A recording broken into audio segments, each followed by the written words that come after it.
Monolog Butet aja kepalkan tangan melawan keadilan. Pernahkah Butet melihat Anies memberi kemudahan perizinan pendirian rumah ibadah dan memberi bantuan kepadanya sebagai tindakan keadilan? Pernahkah Butet melihat jalan Tamrin yang selama ini hanya diperuntukkan kepada kalangan tertentu lalu dibuka oleh Anies dan boleh dilalui oleh kendaraan roda 2 sebagai sebuah upaya menghadirkan keadilan?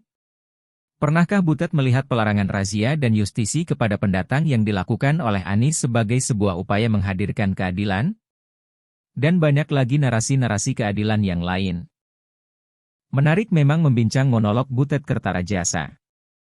Monolog yang dihadirkan pada peringatan Bulan Bung Karno dan diadakan oleh PDIP itu mengusung kepalkan tangan untuk persatuan, namun sayangnya tema itu ternodai oleh monolog Butet, yang justru syarat dengan provokasi kebencian dan memecah belah persatuan. Betapa tidak, atas nama kebebasan berekspresi, Butet menebar fitnah dan berita bohong kepada lawan politik. Dia junjung Ganjar, dia jatuhkan Anies dan Prabowo. Apa yang salah dari Anies? Butet ternyata hanya mampu melihat Anies dari persepsi dirinya yang salah, sehingga tak ada satupun kebenaran Anies yang bisa dilihat dari sudut Butet. Hal yang sama terjadi pada Prabowo, tak ada yang baik apa yang dilakukan Prabowo di mata Butet. Lalu sesungguhnya siapa yang bermasalah? Ibarat peribahasa, gajah di pelupuk mata tak tampak, kuman di seberang lautan tampak, kiranya ini pantas disematkan kepada Butet. Selama ini Butet berlindung di balik nama budayawan untuk merawat dan mengekspresikan kebenciannya kepada orang lain yang dianggap tak sejalan. Provokasi Butet dalam peringatan Bulan Bung Karno tersebut justru membawa semangat kepalkan tangan untuk melawan keadilan. Mengapa? Salah satu serangan fitnah yang dilakukan Butet adalah ditujukan kepada Anies. Nampaknya Butet tak mampu membaca dan melihat rekam jejak Anies selama memimpin Jakarta, padahal Butet hampir tiap hari menikmati perubahan Jakarta. Butet tak mampu melihat dengan mata kasatnya apalagi mata hatinya. Rekam jejak Anies adalah rekam jejak keadilan. Selama memimpin Jakarta, Anies adalah contoh pemimpin yang mampu mewujudkan amanat konstitusi. Anies hadir di tengah kesulitan warga, Anies hadir saat warga membutuhkan.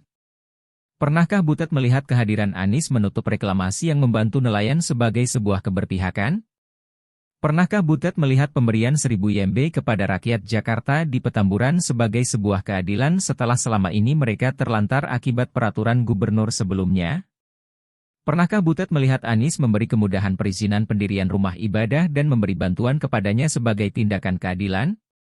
Pernahkah Butet melihat jalan Tamrin yang selama ini hanya diperuntukkan kepada kalangan tertentu lalu dibuka oleh Anies dan boleh dilalui oleh kendaraan roda 2 sebagai sebuah upaya menghadirkan keadilan? Pernahkah Butet melihat pelarangan razia dan justisi kepada pendatang yang dilakukan oleh Anies sebagai sebuah upaya menghadirkan keadilan? Dan banyak lagi narasi-narasi keadilan yang lain. Menyesalkah Butet?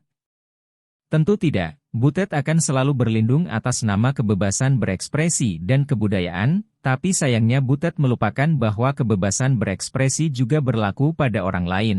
Yang membedakan Butet meninggalkan etika sementara lawan politiknya menjaga nilai dan etika. Pada akhirnya, hanya mereka yang beretika dan mampu menjaga nilai Indonesia kita amanahkan. Bagaimana mungkin Indonesia akan baik kalau kita serahkan kepada pemimpin yang didukung oleh mereka yang tak beretika dan tak mampu menjaga nilai dan merawat persatuan dan mewujudkan keadilan? Monolog Butet bisa dipahami sebagai monolog yang memecah persatuan dan melawan keadilan.